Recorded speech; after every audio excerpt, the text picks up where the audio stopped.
அப்போ இந்த பையன் என் வீட்டுக்கு வந்த பையன்கிட்ட கேட்டேன்னு சொன்னான் இல்லையா, கேட்டதுக்கு பின்னா அவன் ஒத்துக்கிட்டா. அதுக்கு பின்னா அவன் கூட செம்ம ஃபைட். ஏன்னா அவன் என்கிட்டயும் பணத்தை வாங்கி தரல, இப்போ வரைக்கும் தரல பணத்தையும் இப்படி ஆகிட்டேன், மிஸ்யூஸ் பண்ணிட்டானா. அப்போ வந்துட்டு எனக்கு கால் வந்துட்டே இருந்துச்சு பார்த்தீங்களா ஒரு நம்பர், அந்த நம்பர்லேருந்து கால் பண்ணி நான் பேசினேன். ஆமாங்க நீங்கள் சொன்னது உண்மை தான், பட் நான் வந்து பணம் வாங்கலை, அவன் வந்து என் பேரை சொல்லி தான் பணம் வாங்கியிருக்கான், அவனே உண்மையை ஒத்துக்கிட்டான், பட் இதுக்கு எனக்கு சம்மந்தமே இல்லைங்க. அப்போ அவங்க சொன்னாங்க நம்பவே இல்லை. அவங்க ஆனால் சொன்னாங்க நான் உன்னோட ஊருக்கு வருவேன், வந்து உன் வீட்டு அட்ரஸ் எனக்கு எல்லாமே தெரியும், அவன் சொல்லியிருக்கான், வந்து என்ன பண்ணுறேன்னு பாரு அப்படிலாம் சொன்னாங்க. ஏன்னா அந்த டைமில் என் அப்பா இறந்துருக்காரு. இறந்து அப்போ தான் 6 மந்த்து 7 மந்த்து ஆச்சு. இறந்துருக்காங்க. வீட்லேயும் ரொம்ப கஷ்டம். உங்களுக்கு தெரியும் அப்பால வீடு எப்படி இருக்கணும், அவ்வளோ கஷ்டமாக இருந்துச்சு. எங்கள் அம்மாவுக்கு உடம்பு சரியில்லை, ரொம்ப கஷ்டம். அந்த டைமில் எப்படி இருக்கும் எனக்கு ரொம்ப பயமாயிடுச்சு இப்படி சொன்ன பின்ன. அப்போது அவங்க சொன்னாங்க சரி எனக்கு இதை பற்றி தெரியாது, என் அண்ணா நம்பர் தரேன், என்னோட அண்ணாக்கு நீங்கள் கால் பண்ணி பேசுங்க, ஏன்னா எங்கள் அண்ணா தான் வந்து பணம் கொடுத்துருக்காங்க அப்படின்னு சொன்னாங்க. சரி உங்கள் அண்ணா நம்பர் கொடுங்க நானே பேசுகிறேன்னு சொல்லிட்டு இவரோட நம்பர் வந்து எனக்கு கொடுத்தாங்க. அப்போ தான் ஃபஸ்ட்டு வந்து இவருக்கு இந்த சார் கால் பண்ணேன். அவ கால் பண்ணும்போது எனக்கு நான் வேற அங்கே வேலையில் இருக்கேன், திடீர்னு ஒரு நம்பர் கான்டாக்ட் வருது. என்ன நம்பர்னு பார்த்தா என்னடா இது, ஏதோ இந்த நம்பர் எப்போ சேவ் பண்ணி போட்டது அப்படின்னு சொல்லிட்டு நான் யோசிச்சு பார்க்குறேன். ஏன்னா பேரும் தெரியாது, நான் சும்மா என்ன ஐயோ பாப்பான்னு வளர வந்து சும்மா அவங்க பேரை வச்சு டாட் போட்டு அப்படின்னு சொல்லிட்டு சும்மா சேவ் பண்ணி வச்சுருந்தேன். இந்த நம்பர் எப்படி ஏன்னு வருது, இது யாவது நம்பர் அப்படின்னு எனக்கு மறந்தே போச்சு. பட் ஆனாலும் அட்டன் பண்ணி காதில் வச்சப்போ ஹலோ நான் கேட்டேன், ஹலோ யார் அப்படின்னு. இப்போ அங்கேருந்து கேட்குது ஹலோ. நான்ப்பா என்னடா ஒரு வித்தியாசமான குரலாக இருக்குது, நமக்கு பொம்பளை எல்லாம் ஃபோன் பண்ணுதுன்னு சொல்லி ஹலோ நீங்கள் யார் அப்படின்னு நான் கேட்டேன். அப்போது அது நீங்கள் இப்போது காசு கொடுக்கணும்னு சொல்லியிருந்தாங்கல்ல அப்படின்னு. அப்புறம் உங்க தம்பி தான் வந்து உங்க நம்பர் கொடுத்து பேச சொன்னாங்கன்னா, அப்படி அண்ணன் தான் கூப்பிட்டேன் பேச சொன்னாங்கன்னா, அப்பனா நான் வந்து அமௌண்ட் வாங்கலை, உங்கள்கிட்ட இருந்து காசு வாங்கியிருந்தால அதுக்கு அவர் வந்து மெசேஜ் போட்டு என்னோட இந்த நம்பருக்கு மெசேஜ் போட்டு அது நீ உருட்டு நீங்கள் 2 பேரும் சேர்ந்து காசு வாங்கிட்டு ஏமாத்துறீங்களா அப்படின்னு சொல்லிட்டு என்கிட்ட கேட்டிருந்தாரு. ஆனால் நான் உங்கள்கிட்ட இருந்து வாங்கினேன்னா அப்படின்னு சொல்லிட்டு இவன் என்கிட்ட கேட்டா. நான் அழுதுட்டேன். அண்ணா நான் உங்கள்கிட்ட இருந்து வாங்கினேண்ணா அண்ணா அப்படின்னு கேட்டான். நான் ஒன்று எனக்கு ஒன்றும் புரியலை. ஏன் புரியலைன்னா நான் யோசிச்சேன் நான் என்னடா பண்ணேன் அப்படின்னு பண்ணுவேன். யோசிச்சு பார்த்தா அப்போ தான் நான் சொன்னேன் இல்லை அந்த பையன் எனக்கு வாட்ஸ்அப்பில் ஒரு நம்பர் அனுப்பி தந்துட்டு இதில் கான்டாக்ட் பண்ணுங்கன்னு சொன்னான்னு. அதை நான் அப்படியே எடுத்து யாருக்கு பண்ணேன்னா என் தம்பிக்கு அனுப்பி விட்டுட்டு நீ கூப்பிட்டு பேசு அப்படின்னு சொன்னேன்.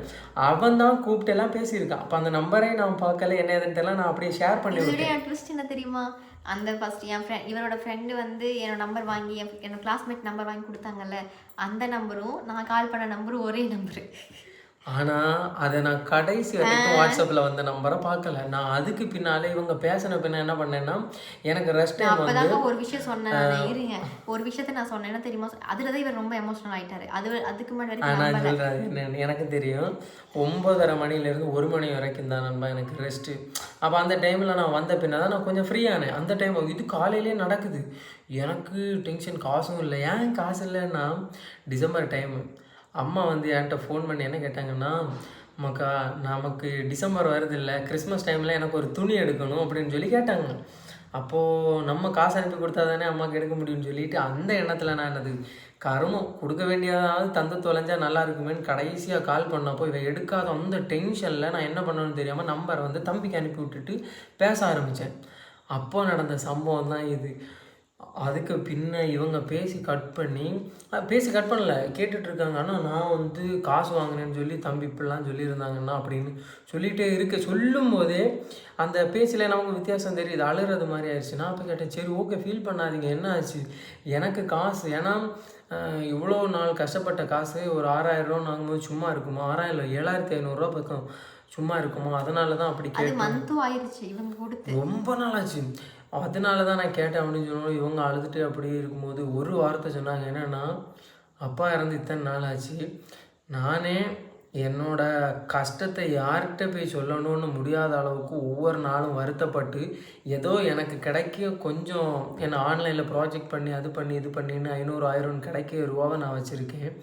நீங்கள் திடீர்னு வந்து காசை ஏமாத்துற 2 பேராக சேர்ந்து காசை ஏமாத்துனீங்கன்னு சொன்னோடனே எப்படின்னா இருக்கும், அப்பா இல்லாத பிள்ளை நான் அவனை அடுத்தவனை ஏமாற்ற முடியுமா, என் வாழ்க்கை தான் இப்படி ஏமாந்து போகுதுன்னு சொல்லி ஒரு வார்த்தை சொன்னாங்க. அவ்வளவுதான். எனக்கு அதுக்கு ஏற்கனவே நம்ம எல்லாம் தொட்டாவாடி மாதிரி தொட்டா அவ்வளோதான், முடிஞ்சு போச்சு. இவ்வளோன்னு சொன்னது எனக்கு கொஞ்சம் மன வருத்தமாக போச்சு. சார் என்னடா நம்ம வேற இப்படி கேட்டுட்டோம், இவங்களும் இப்படி சங்கடப்பட்டுட்டே பேசுகிறாங்களே, நம்ம தேவையில்லாமல் ஏதாவது கேட்டுட்டோமோ, இல்லை தம்பி தான் ஏதாவது தேவையில்லாமல். நான் அப்போ என்னன்னா சொல்லிட்டேன், சரி மன்னிச்சிருங்கப்பா, உங்கள் சுச்சுவேஷன் அப்படி, நான் எதனால் கேட்டேன் அப்படின்னா ஒரு வார்த்தை சொன்னேன். எங்கள் அம்மா இப்படி இந்த மாதிரி சுச்சுவேஷனில் கேட்டாங்க, ஒரு சாரி துணியாவது எடுக்கிறதுக்கு காசு கொடு மக்களே அப்படின்னு சொல்லி கேட்டாங்க. அதனால தான் யார்கிட்ட கேட்கணும் கொடுக்க வேண்டியவங்களுக்காவது ஃபோன் பண்ணி கேட்கலான்னு இந்த பையனுக்கு கூப்பிட்டேன். இவன் எடுக்காத டென்ஷன்னால தான் சரி என்ன பண்ண ஏது பண்ணேன்னு தெரில, அந்த பையனை அனுப்பி தந்த நம்பரை என் தம்பிக்கு அனுப்பி விட்டேன்னு நான் சொன்னேன். அவங்க அழுதுட்டாங்க. அப்படி இருந்துச்சா, இவங்க அழுதுகிட்டே இருக்கும்போது எனக்கே மனசு உடஞ்சி போச்சு. சேம் நான் கிடச்சது இத்தனோண்டு ரெஸ்ட் டைம், அந்த ரெஸ்ட் டைமில் இந்த இவ்வளோ விஷயத்தையும் கேட்டோடனே நான் சுத்தமாக எனக்கு என்ன கையும் இல்லை காலும் இல்லை, சரி ஏன்டா இப்படி இருக்குது, நாம தான் கஷ்டப்படுத்திட்டோமோ அப்படின்ற எண்ணத்துக்கு போச்சு. அப்பா இல்லாத பிள்ளை ஏன்னா இப்படி கூப்பிட்டு தொந்தரவு பண்ணுறீங்க, காசு இதுன்னு அப்படின்னு கேட்டப்போ நம்ம உண்மையாகவே தொந்தரவு பண்ணலை, ஆனால் அந்த கிருமி பண்ண வேலையினால நான் கூப்பிட வேண்டியதாகி போச்சு. அப்படி ஒன்று ஆச்சா. இதில் அந்த காண்டாக்ட் நம்பர் சொன்னேன்ல, அவங்க கூப்பிட்டப்போ அந்த நம்பர் பார்த்தேன்னு இவ்வளோ பார்த்தோன்னே எனக்கு ஒரு விஷயம், நான் அவங்கள்ட்ட சொல்லவும் இல்லை. என்னது நீங்கள் அன்னைக்கு பார்த்தா அந்த பொண்ணு தானே, உங்கள் நம்பர் என்கிட்ட இருந்துச்சு அப்படின்னு நான் சொல்லவும் இல்லை. சரி ஏதோ அந்த காண்டாக்ட் நம்பர்லேருந்து ஒரு ஃபோன் வருது, இருக்கட்டும். ஆனால் வந்து ஒரு விஷயம் இருக்குது என்னன்னா, இவங்க அந்த பையன் சொன்னால என்னதான் லவ் பண்ணிட்டு இருக்கேன், நானும் அவனை லவ் பண்ணுறேன்னு சொல்லி, அது வந்து இவர் உண்மைதான் நினச்சிட்டு இருந்திருக்காரு. அது உண்மைதான், ஆனால் வந்து பணம் மட்டும் நான் வாங்கலை அப்படின்னு நினச்சிட்டு இருந்திருக்காரு. உண்மைதான், பணம் மட்டும் வாங்கலைன்னா நான் நினச்சிட்டு இருந்தேன். பட் இந்த விஷயங்கள் எல்லாம் போன பின்ன ஆனாலும் இன்னும் ஒரு விஷயத்தில் யோசிச்சேன்னா, காண்டாக்ட் நம்பர் அதுலேருந்து வந்துச்சு இல்லை, நான் யோசிச்சேன் அந்த நம்பரில் காண்டாக்ட் வருது, அந்த பையன் இப்படி சொன்னானே, என்னது நாங்கள் லவ் பண்ணுறோம், வீட்டு பக்கத்தில் தான், எனக்காக எல்லாம் பண்ணுவாங்கலாம் சொன்னானே. சரி ஓகே, ஏதாவது ஒரு விஷயங்கள் இருக்கும். ஆனாலும் இத்தனை நாள் தாண்டி இந்த காண்டாக்ட் நம்பரில் ஃபோன் வருதுன்னா ஏதாவது ஒரு விஷயம் இருக்கும். சரி பார்ப்போம், எதனாலும் பொறுத்திருந்தோம். இப்போதைக்கு நாம் எதுவும் வாய் திறந்து சொல்ல வேண்டாம். ஏன் சொல்ல வேண்டாம்னா, அந்த பையன் என்ன சொன்னான், லவ் பண்ணுறோன்னா உயிருக்கு உயிர்னா, சின்ன வயசுலேருந்தே பண்ணுறோன்னா, என் வீட்டு பக்கத்தில் என்னன்னுலாம் சொன்னால் இல்லை. யார் வாழ்க்கையிலையுமே நம்ம தலையிட்டு விழுந்துடக்கூடாது, நான் எதுவுமே சொல்லலை. காண்டாக்ட் நம்பராக எல்லாம் ஒரு பக்கம் இருக்கட்டும்னு சொல்லி அப்படியே நான் விட்டுட்டேன். அதை யோசிக்கவே இல்லை, அது அவங்கள்ட்ட சொல்லவும் அப்படியே நான் விட்டுட்டேன். அதுக்கு பின்ன வந்து இவர் நைட்டு ஃபுல்லாக திங்க் பண்ணிகிட்டே இருந்திருக்காரு, இந்த பொண்ணு தானே அந்த பொண்ணு, அப்போ வந்து இப்போ இதுதான் பாப்பாவா, அப்போ இதுதான் இந்த பொண்ணு வந்து உண்மையாகவே அந்த பையனை லவ் பண்ணுதா, இவருக்குள்ள ஏகப்பட்ட கொஷின் ஓடிட்டே இருந்திருக்கு. அப்புறம் நைட்டு